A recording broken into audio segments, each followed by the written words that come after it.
আপনি কি ভেবেছেন আপনার নামাজ দিয়ে আপনি জান্নাতে যাবেন? আপনি তাহাজ্জুদ গুজার, সেজদা দিতে দিতে কপালে দাগ ফেলেছেন, এটা আপনারা জান্নাতে নেবে না?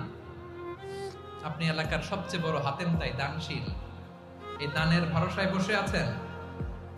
কুশ্চিত কালো ভাব। আমাদের নামাজ, আমাদের রোজা, আমাদের ইবাদত, এগুলোকে মিজানের পাল্লায় উঠালে কোনো ওজনই হবে না। তবে আমাদের একটা কৌশল জানা আছে, আমরা আল্লাহর রহমতের ভিখারি। আমরা সেদিন আগেই গুনার স্বীকৃতি দিয়ে দেব। আমরা বলবো, আল্লাহ তুমি প্রশ্ন করার আগে তোমার একটা কথা বলি, আমারে কিছু জিজ্ঞেস করো না, আমি সব করেছি। এমন কোন পাপ নাই যে পাপ আমারে দিয়ে হয় নাই।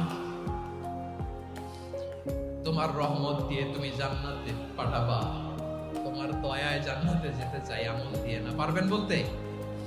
কিয়ামতের দিন আমরা বলবো, আল্লাহ আমার আমল দিয়ে জান্নাত চাই না, আমি তোমার দয়া দিয়ে জান্নাত চাই। তোমার দয়া ছাড়া আমার কোনো উপায় নাই।